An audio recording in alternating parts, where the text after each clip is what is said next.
আজি চিৰাং জিলাৰ কাজলগাঁও আৰু নিচিমাৰ পৰিষদীয় সমষ্টিৰ কাৰ্যকৰ্তাসকলৰ লগত কথা বতৰা পাতিলোঁ।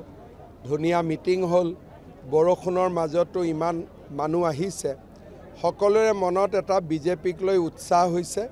মই ভাবোঁ যে এইবাৰ বিজেপিয়ে বিটিআৰৰ নিৰ্বাচনত বহুত ধুনীয়া ৰিজাল্ট কৰিব পাৰিব। চাওক, VCDCৰ বিকল্প হ'ল যে VCDCৰ ইলেকশ্যন হ'ব লাগে। যদি VCDCটো ইলেকশ্যন নহয়, আমি কোনোবাই যদি বনাই দিওঁ, তেতিয়াহ'লে এইটো VCDCয়ে ৰাইজৰ মতে কাম কৰিব নোৱাৰে।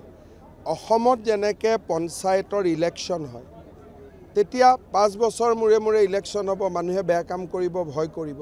সেইকাৰণে বৰ্তমান যেনেকৈ VCDC চলি আছে, এই ব্যৱস্থাটো ঠিক নহয়। ইলেক্টেড হ'লে তেতিয়া ৰাইজৰ কথা শুনিব লাগিব আৰু ৰাইজে সুবিধা পাব। এতিয়া কোন VCDC আমাৰ লগতে লিষ্ট নাথাকে, গমেই নাপাওঁ। পিছত শুনো ইয়াত আহিলে যে আমাক VCDCয়ে অৰুণোদয় নিদিলে। অৰুণোদয়টো আমাৰ আঁচনি, এটা দিয়া নিদিয়াৰ মালিক VCDC কেনেকৈ হ'ব পাৰে? গতিকে এই ব্যৱস্থাটো বিটিআৰত পৰিৱৰ্তন হ'ব লাগে আৰু ইয়ে বিটিআৰত দুৰ্নীতিৰ মূল। এই ব্যৱস্থাটো কাৰণ EM সকলেও নাজানে, MCLএও নাজানে, চিফেও নাজানে। তলত যিমান গণ্ডগোল কৰি থাকে VCDCৰ পৰাই হৈ থাকে। মোৰ মতেদি হ'ব লাগে আৰু এই কথাখিনি আমি বিটিআৰত আলোচনা কৰি আছোঁ। আৰু 125তম সংবিধান সংশোধনীত আমি VCDC ইলেক্টেড হোৱাৰ প্ৰভিজনো আমি ৰাখিছোঁ। ব্যৱস্থাটো যাতে পৰিৱৰ্তন হয়, যেনেকৈ এতিয়া কাউন্সিলৰ ইলেকশ্যন হ'ব, VCDCৰো ইলেকশ্যন হ'ব। চাওক, যিমানে বিজেপিক সমালোচনা কৰিব, তেওঁলোকক মানুহে বেয়া পাব। কাৰণ 40 লাখ মহিলাই মাহৰ 10 তাৰিখে অৰুণোদয় পায়, বিজেপিক আশীৰ্বাদ দিয়ে। 40 লাখ মহিলাই লাখপতি বাইদেউৰ পুঁজি পাব, বিজেপিক তেওঁলোকে আশীৰ্বাদ দিয়ে। 2 লাখ ল'ৰাই টকা পইচা নিদিয়াকৈ চাকৰি পাইছে। 2 লাখ ল'ৰাই মুখ্যমন্ত্ৰীৰ আত্মনিৰ্ভৰ অসম অভিযান পাইছে। 4 লাখ ছোৱালীয়ে নিযুত মইনা আঁচনি পাব। এইবিলাক মানুহৰ আগত গৈ যেতিয়া গৈ বিজেপিৰ এগেইনষ্টত ক'ব, কাৰ ভাল হ'ব, কাৰ বেয়া হ'ব? সেইকাৰণে এতিয়াতো যিকোনো শব্দ কৈ কাৰোবাক ছোৱালী চুৰ কৰক, কাৰোবাক কৈ দিয়ক, বেয়া বেয়া শব্দ ক'ব পাৰে। কিন্তু অসমৰ ইলেকশ্যনত মানুহে বেয়া শব্দবিলাক ভাল নাপায়। মানুহে বিচাৰে যে এটা গাম্ভীৰ্যতাৰে ইলেকশ্যন খেলক। এতিয়া মই ইয়াতে 40 মিনিট ভাষণ দিলোঁ। এবাৰোতো প্ৰমোদ বড়ো হাগ্ৰামা মহিলাৰীক সমালোচনা কৰা নাই, কংগ্ৰেছৰো কথা কোৱা নাই। কাৰণ মানুহে আজিকালি পৰিৱৰ্তন হয়, মানুহে ভাল নাপায়। মানুহে ভাবে যে আপুনি কি কৰিব এইটো আমাক কওক। সেইকাৰণে আজিকালি ময়ো আপোনালোকে দেখিব খুব কম সমালোচনা কৰোঁ, একেবাৰে নোৱাৰা কথা হ'লেহে মেনশ্যন কৰোঁ।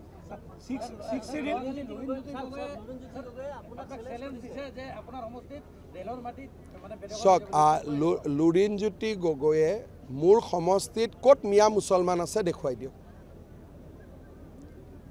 তেওঁ যদি কোনোবা বেলেগ মানুহৰ কথা কৈছে, এইটোত মই তেওঁৰ লগত একমত নহয়।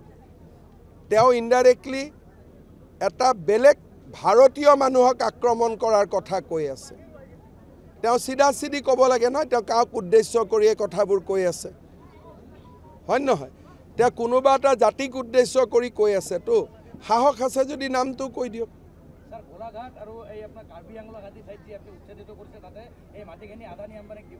আদানী আম্বানী নহয়, গছপুলি হ'ব। আদানীয়েও আহি গছপুলি ৰুব পাৰে। আৰু যদি গোলাঘাটত বা কাৰ্বি আলঙত বা অমুক জেগাত আদানী আম্বানীয়ে যদি যায়, দুটা ইণ্ডাষ্ট্ৰী কৰে, এইটোতো কোনো বেয়া কথা নহয়। মইতো মাতাত আছোঁ, কিন্তু মাতিলেও নাহিব, ইমান দূৰ জেগাত ক'ত আহিব?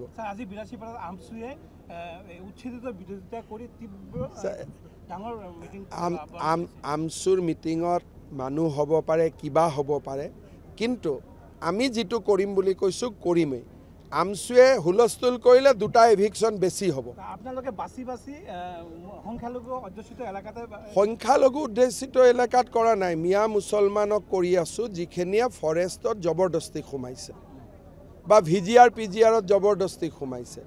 আমাৰ মানুহটো নোসোমায়, আমাৰ কৰবাত যদি বড়ো মানুহ আছে মিচিং মানুহ আছে তেওঁলোকেতো ফৰেষ্ট পাট্টা পাব যোগ্য নন ট্ৰাইবেলেতো পাট্টা নাপায় গতিকে ফৰেষ্টত নন ট্ৰাইবেল মানুহ কেনেকৈ সোমাব পাৰে আমাৰ মিয়া মুছলমানসকল কেনেকৈ সোমাব পাৰে তেওঁলোকৰ কাৰণেতো চৰত ইমান মাটি আমি দিয়ে থৈ দিছোঁ আমিতো চৰৰ মাটিত যোৱা নাই চৰৰ মাটিততো আমাৰ বড়ো মানুহো যোৱা নাই মিচিং মানুহো যোৱা নাই অসমীয়াও যোৱা নাই বঙালীও যোৱা নাই বিহাৰীও যোৱা নাই অসমৰ আধা মাটিটো তেওঁলোকৰ কাৰণে আছে চৰত গতিকে তেওঁলোকে আকৌ চৰৰ পৰা শিৱসাগৰ যাব খোজে যোৰহাট যাব খোজে গোলাঘাট যাব খোজে কেনেকৈ হ'ব অসমীয়া মানুহ ক'ত থাকিব আমচুৰ ৰেজাল্ট কৰি আজি কৈছে যে আপোনালোকে যিটো উচ্ছেদ কৰি আছে উচ্ছেদৰ কাৰণে আপোনাক আইনৰ কাঠগড়াত থিয় কৰাব হৈ যাম থিয় কি অসুবিধা আছে স্যাৰ বিজেপি কমিটমেন্ট আছিল স্যাৰ কাৰ জৰিয়তে হিন্দু বাংলাদেশী স্যাৰ নাগৰিকত্ব দিয়াটো কিন্তু আসুৱে এতিয়া স্যাৰ প্ৰটেষ্ট কৰি আছে চক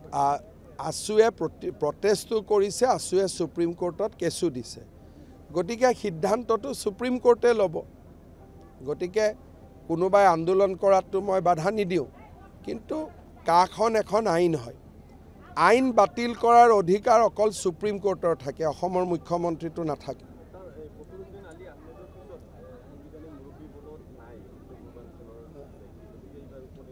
আমি এইবিলাকত ইণ্টাৰেষ্ট মই লোৱা নাই মোৰ এতিয়া ইণ্টাৰেষ্ট এভিকশ্যনত আছে অসমীয়া মানুহক যেনে তেনে ৰক্ষা কৰাত আছে গতিকে মোৰ এতিয়া ইণ্টাৰেষ্টটো অলপ বেলেগ জেগাত আছে স্যাৰ এটা ন্যাশনাল লেভেলত যিটো চৰ্চা হৈ আছে ৰাহুল গান্ধী বিধিগতভাৱে নিৰ্বাচন আয়োগক অভিযোগ কৰিব লাগিছিল ভোট চুৰি সন্দৰ্ভত কিন্তু নকৰাৰ কাৰণে ৰাহুল গান্ধী আপোনালোকে নিজেই জানে যে আমাৰ অসমত এখন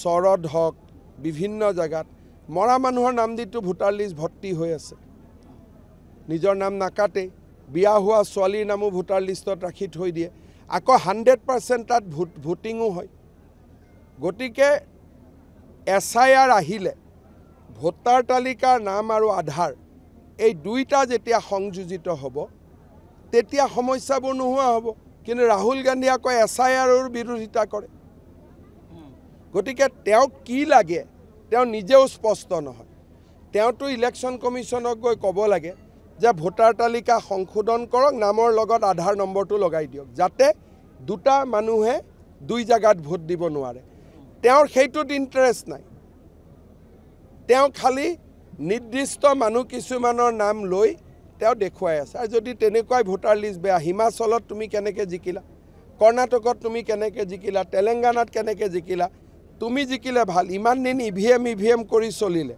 এতিয়া EVMৰ গুলিটো নুফুটাৰ কাৰণে এতিয়া নতুন গুলি এটা লৈছে